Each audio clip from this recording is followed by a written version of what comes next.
పిల్లల దేవుని వాక్యం చూసుకుందాం. కీర్తనల గ్రంథము 103వ కీర్తన.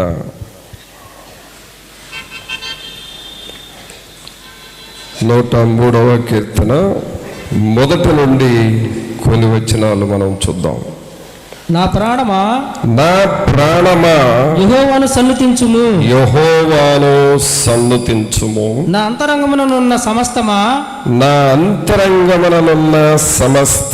ఆయన పరిశుద్ధ నామమును సన్నుతించుము. నా ప్రాణమా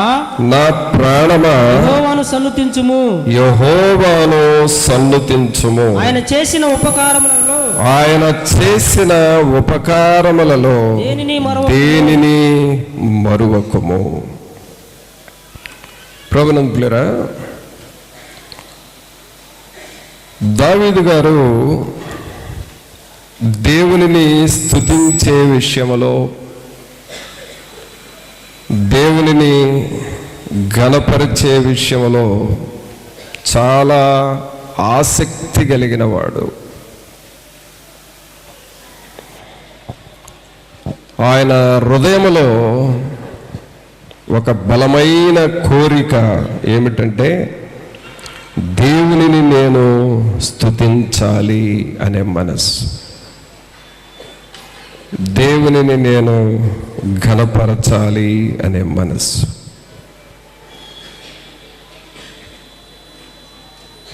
ఆ మనస్సు దావీదులో చిన్న వయసులో నుండి ఉందండి. అది మధ్యలో వచ్చిన మనస్సు కాదు, కానీ బాల్యము నుండి ఆయన దేవుణ్ణి స్తుతిస్తూ ఉన్నాడు. ఆయన ఎంతగా స్తుతించాడు అనంటే, తన ప్రాణాన్ని కూడా ఎంకరేజ్ చేస్తున్నాడు, ప్రోత్సాహపరుస్తున్నాడు. ప్రాణమా, నువ్వు దేవుని స్తుతించడంలో వెనకబడతావేమో, నువ్వు అలా వెనకబడద్దు. నువ్వు చాలా ఆసక్తిగా దేవుని పనుల్లో ఉండాలి అని తన ప్రాణాన్ని ప్రోత్సహిస్తూ ఉన్నాడు.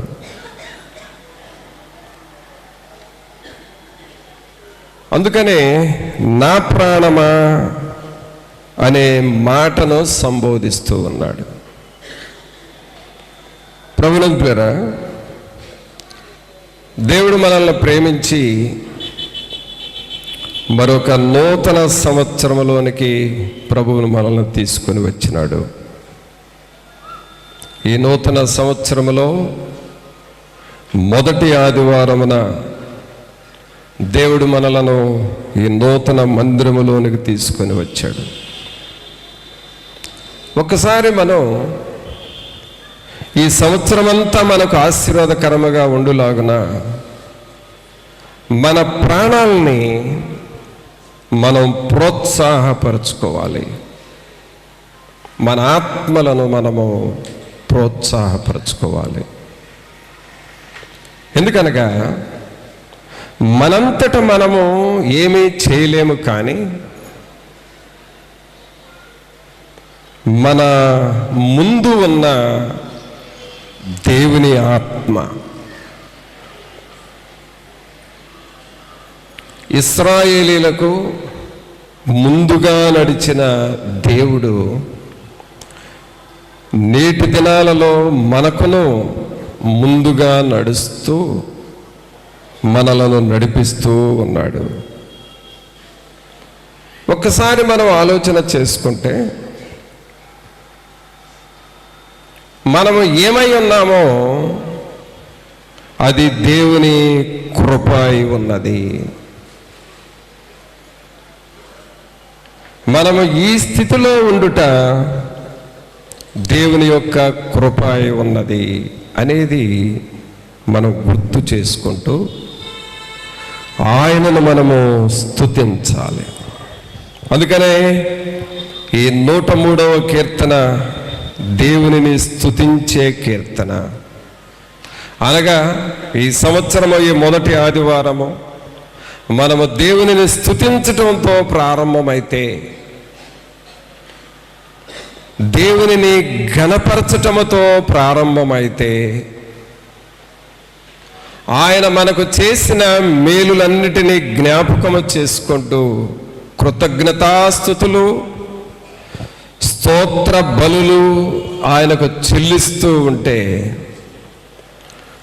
మన సంవత్సరము, మన జీవితము ఆశీర్వాదకరముగా ఉంటుంది. అందువల్లనే ఈ కీర్తనను మనం జ్ఞాపకం చేసుకుంటున్నాం.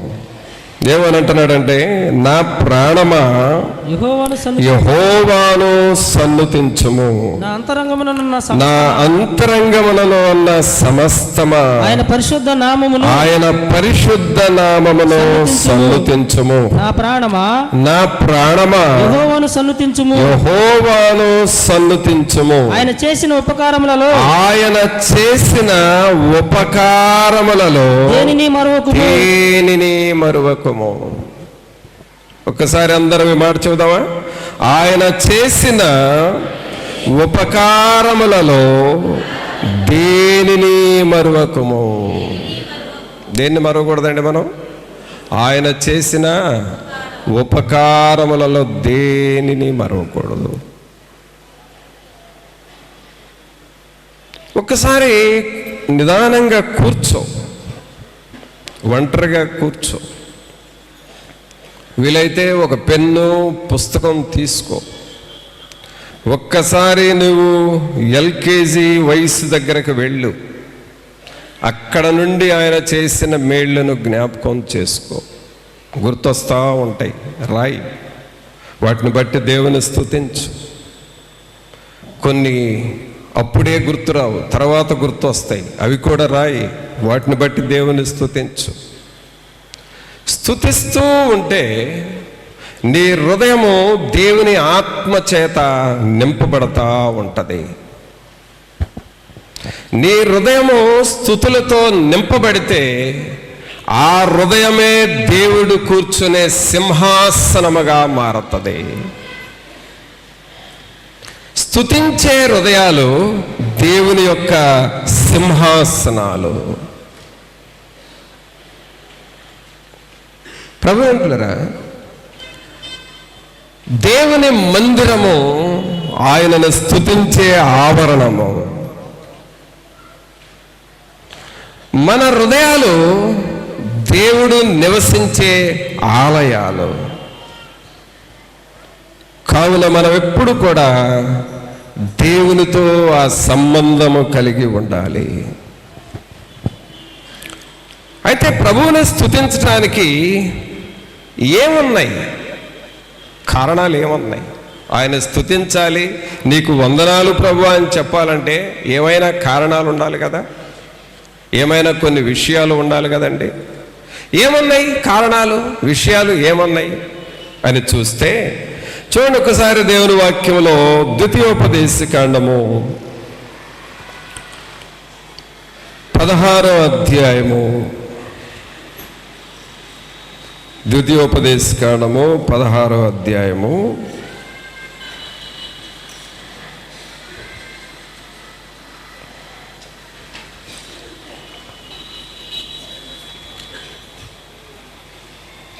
16వ అధ్యాయము 10వ వచనం నుండి మనం చూద్దాం. 10వ వచనం నుండి, నీ దేవుడైన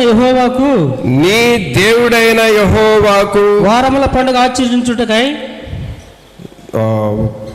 15-14 చదవయా, తర్వాత ఆ వాక్యానికి వెళదాం. మొదట 15వ అధ్యాయము 14వ వచనం. నీ దేవుడైన యెహోవా నీవు ఐగుప్తు దేశములో దాసుడువై ఉన్నప్పుడు, 15వ అధ్యాయము 14వ వచనం. నీవు ఐగుప్తు దేశములో దాసుడువై ఉన్నప్పుడు నీ దేవుడైన యెహోవా నిన్ను విమోచించనని జ్ఞాపకము చేసుకొని నీ మందలోను నీ కళ్ళములోను ద్రాక్ష గానుగలోను కొంత అవశ్యముగా వానికి ఇయ్యవలెను. నీ దేవుడైన యెహోవా నిన్ను ఆశీర్వదించి నీకు అనుగ్రహించిన దానిలో కొంత వానికి ఇయ్యవలెను. పిల్లరా, దేవుణ్ణి స్తుతించటానికి ఏదైనా కారణం ఉండాలి కదా అని మీకు చెప్పాను. దేవుని స్తుతించడానికి కారణాలు ఏమిటి అని అంటే 14వ వచనంలో చూస్తున్నాం. నీవు ఐగుప్తు దేశములో దాసుడువై ఉన్నప్పుడు నీ దేవుడైన యెహోవా నిన్ను విమోచించెనని జ్ఞాపకము చేసుకో. చూసారండి, ఇక్కడ దేవుడు అంటున్నాడు, నీవు ఐగుప్తు దేశములో ఒకప్పుడు బానిసగా ఉన్నావు,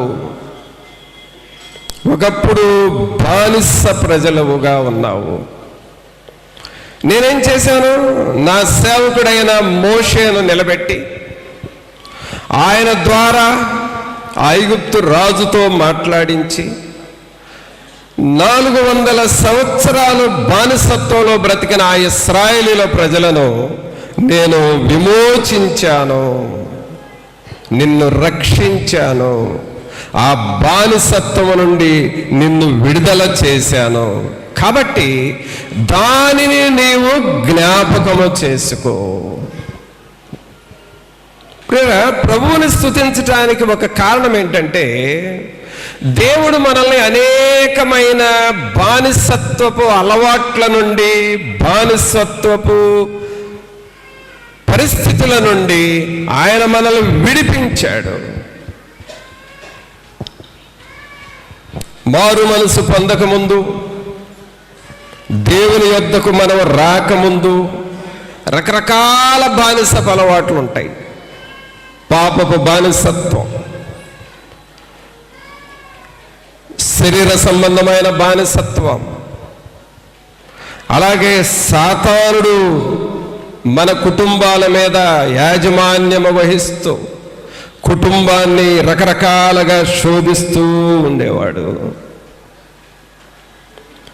కుటుంబంలో ఒక్కొక్కరిని పట్టుకొని వారిని ఇబ్బంది పెడుతూ ఆ కుటుంబం మీద సాతానుడు యాజమాన్యము చేస్తూ ఉండేవాడు. రకరకాల బానిసత్వం,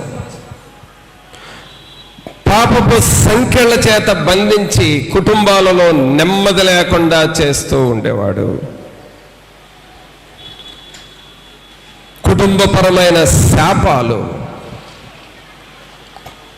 కుటుంబపరమైనటువంటి రోగాలు,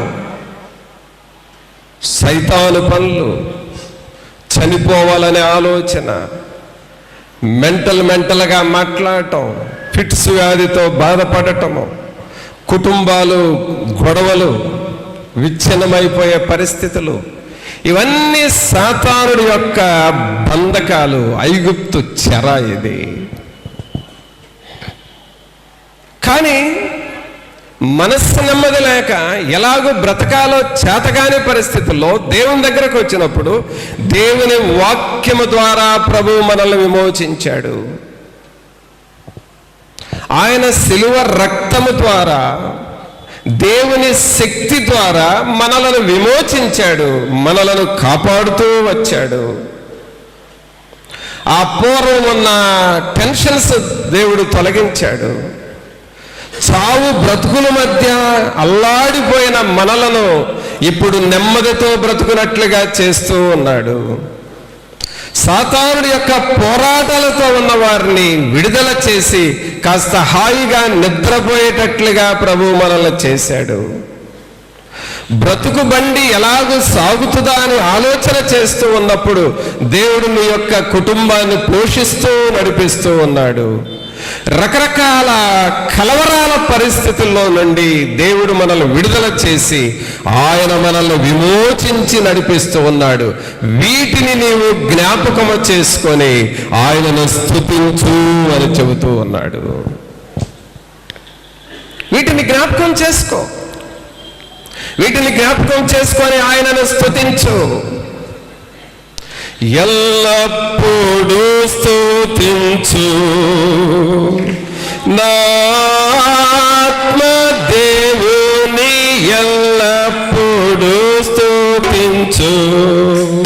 ఇన్నాళ్ళ వరకు, ఇన్నాళ్ళ వరకు ఎన్నాలేని మేళ్ళను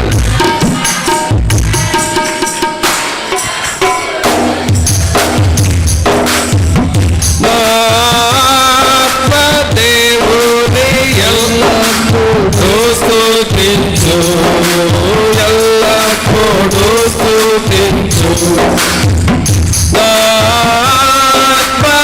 దేవుని, ఎల్లప్పుడూ స్తుతించు.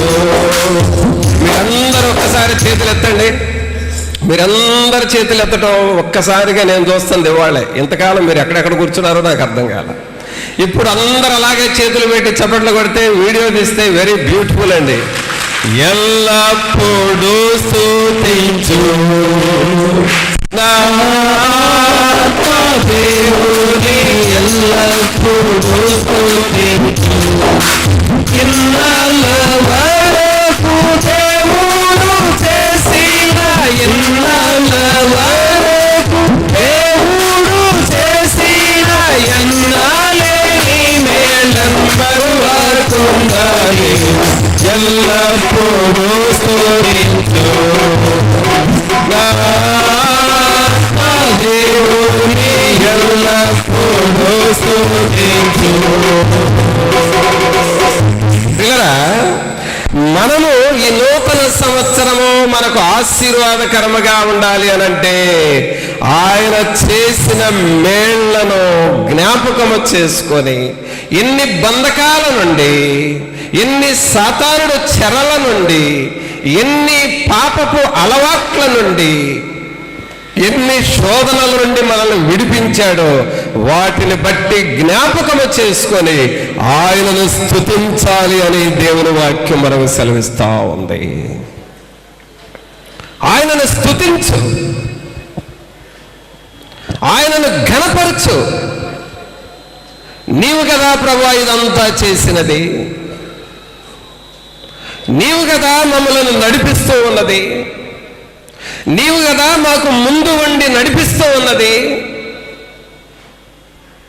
నీ మాట వింటాను, నీ మార్గములో నడుస్తాను, మమ్మలను చెర నుండి విడుదల చేసి నీ మార్గములో నడిపిస్తూ ఉన్నావు, నీకు స్తోత్రాలు, నీకు వందనాలు అని ఆయనను స్తుతించాలి. నా ప్రాణమా, కాకేయండి ఒకసారి, మీరు కూడా కాకే ఒకసారి. హలో అంటుందా? ఉందా లోపల? కాకే.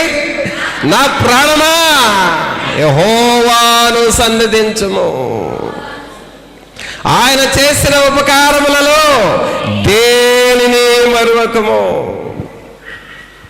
పిల్లరా, ఈ నూతన సంవత్సరము స్తుతులతో ప్రారంభిద్దాం. దేవుడు చేసిన మేళ్లను జ్ఞాపకం చేసుకుంటూ ఆయనను ఘనపరుస్తూ మనం బ్రతుకుదాము. చాలా అద్భుతముగా, చాలా ఆశీర్వాదకరముగా, చాలా ఆశ్చర్యకరముగా, చాలా మహిమతో కూడిన సంవత్సరముగా దేవుడు మనకు మారుస్తాడు. ఆయన మేళ్లను మనము జ్ఞాపకము చేసుకోవాలి. ఇంకా ఏం జ్ఞాపకం చేసుకోవాలి? 24వ అధ్యాయంలో ఇంకా మనం జ్ఞాపకం చేసుకోవాల్సింది ఏమిటి అనంటే 24వ అధ్యాయము 9వ వచనం చూడండి. నీ పొలములో నీ పంట కోయుచున్నప్పుడు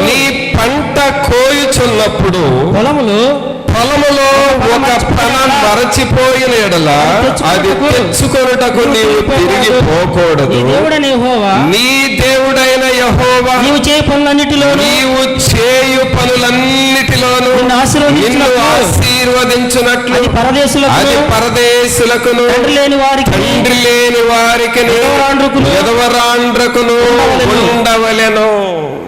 ప్రియులారా గమనించండి, మన జీవితాల్లో మనము ఆశీర్వాదకరముగా మారాలి అనంటే మనము ఎవరెవరిని జ్ఞాపకం చేసుకోవాలంటే పరదేశులను జ్ఞాపకం చేసుకోవాలంట. తండ్రి లేని వారిని మనం జ్ఞాపకం చేసుకోవాలి. అలాగే విధవరాండ్రను మనము జ్ఞాపకము చేసుకోవాలి. వీళ్ళని జ్ఞాపకం చేసుకోవటం అనేది నీవు దేవునిని ఘనపరుస్తున్నావని అర్థము. దేవుని యొక్క విధానములోనికి మనం రావాలి పిల్లరా. దేవుని మార్గంలోనికి, దేవుని విధానములోనికి మనం రావాలి. సహజంగా మనం ఉదయం లేవగానే దేవునికి ప్రార్థన చేసుకుంటాం, ఒక పాట పాడుకుంటాం, దేవుని జ్ఞాపకం చేసుకుంటాం. అయితే వీళ్ళని గురించి నువ్వు ఆలోచిస్తున్నావా? దేవుని జ్ఞాపకం చేసుకోవడం అంటే పరదేశులను జ్ఞాపకం చేసుకోవాలి. ఈ పరదేశులు అంటే ఎవరు? దరిద్రులు, దిక్కులేని ప్రజలు. వారిని మనం జ్ఞాపకం చేసుకోవాలి. అలాగే తండ్రి లేని బిడ్డలు, వారిని మనం జ్ఞాపకం చేసుకోవాలి.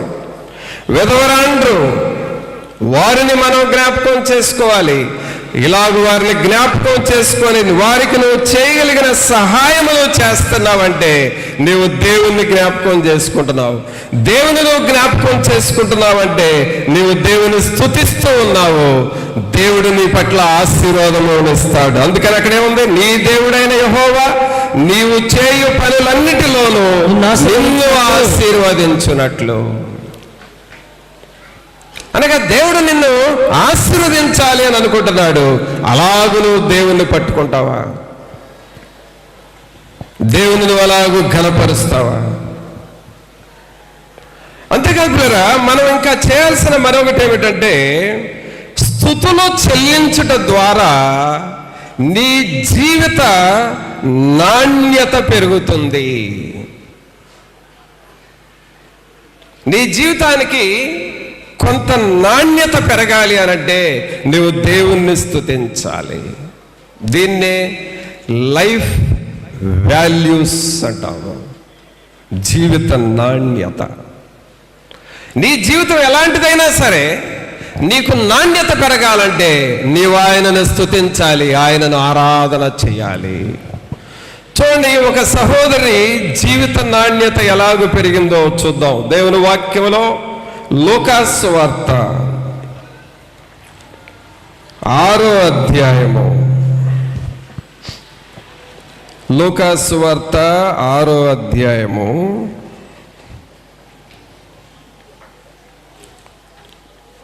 36వ వచనం చూడండి. 36 నుండి. కాబట్టి లూకా సువార్త ఎన్నో అధ్యాయం చెప్పాను? 6, క్షమించండి, 7వ అధ్యాయము 36 నుండి. పరిసయ్యులలో ఒకడు తనతో కూడా భోజనము చేయవలెనని ఆయనను అడిగాను. ఆయన ఆ పరిసయ్యుని ఇంటికి వెళ్ళి భోజన పంక్తిని కూర్చుండగా ఆ ఊరిలో ఉన్న పాపాత్మురాలైన ఒక స్త్రీ యేసు పరిసయ్యుని ఇంట భోజనమునకు కూర్చున్నాడని తెలుసుకొని ఒక బుడ్డిలో అత్తరు తీసుకొని వచ్చి వెనుక తట్టు ఆయన పాదముల యొద్ద నిలువబడి ఏడ్చుచు కన్నీళ్లతో ఆయన పాదములను తడిపి తన తల వెంట్రుకలతో తుడిచి ఆయన పాదములను ముద్దు పెట్టుకొని ఆ అత్తరు వాటికి పూసెను. గమనించండి, ఇక్కడ ఒక స్తుతి ఆరాధన జరుగుతూ ఉందండి. ఈ స్తుతి ఆరాధన ఏమిటి అనంటే, యేసు ప్రభువుని ఒక పరిసయ్యుడు, అయ్యా మీరు మా ఇంటికి రండి, మా ఇంటి దగ్గర భోజనం చేయాలి అని పిలిచాడు. పిలిచినప్పుడు సరే వస్తాను అని ఆ పరిసయ్యుడి ఇంటికి వెళ్ళాడు. ఆయన మంచి భోజనాలు సిద్ధం చేశాడు. ఈ లోపుగా జరిగింది ఏమిటంటే, ఆ ఊర్లో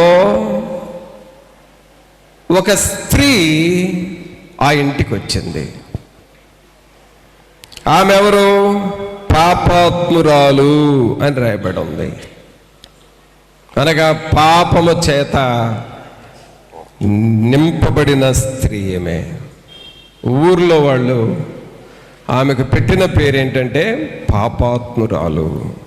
బహుశా ఆమెకు ఒక పేరు ఉండే ఉంటుంది, కానీ ఆ పేరు మాయమైపోయింది. ఆమెకున్న పేరు మాయమైపోయింది. ఈమె చేసే పనే ఒక పేరుగా వచ్చేసింది, పాపాత్మురాలు అనే పేరు. ప్రియరా గమనించండి, మన జీవితము మంచిగా కాపాడుకోవాలి. మన సాక్ష్యాన్ని చాలా కాపాడుకోవాలి. మన సాక్ష్యాన్ని బట్టి మన పేరు ఉంటుంది. నీ పేరు నిలబడాలి అనంటే నీ సాక్ష్యాన్ని నువ్వు కాపాడుకోవాలి. ఈమెకు ఒక పేరుంది, కానీ ఆ పేరు మాయమైపోయింది. కారణం పాపాత్మురాలు అని పేరు పడిపోయింది. అయితే ఈమెకు ఒక కోరిక కలిగింది. అదేమిటి అనంటే, యేసు ప్రభు దగ్గరకు వచ్చి ఒక అత్తరు బుడ్డు తీసుకొని వచ్చి దానిని పగులగొట్టి ఆ ప్రభు పాదాల మీద పోసి కాళ్ళ మీద ఏడుస్తూ కన్నీరు గారుస్తూ తన తల వెంట్రుకలు తీసి ఆ పాదాలను ముద్దు పెట్టుకొని తుడుస్తూ ఉన్నది.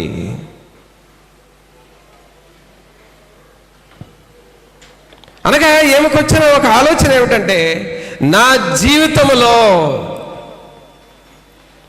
ఇక నీ పాదాలు తప్ప వేరే మార్గము నాకు లేదు. నీ పాదాల దగ్గరకు వచ్చాను, నీ పాదాల మీద కన్నీళ్లు గారుస్తున్నా, నీ పాదాల మీద నేను తీసుకొచ్చిన అత్తరు బుడ్డుని నీ పాదాల మీద నేను అలాగూ పగలగొట్టి వంచేశాను. నా తల వెంట్రుకలు తీసి మిమ్మల్ని తుడుస్తున్నాను.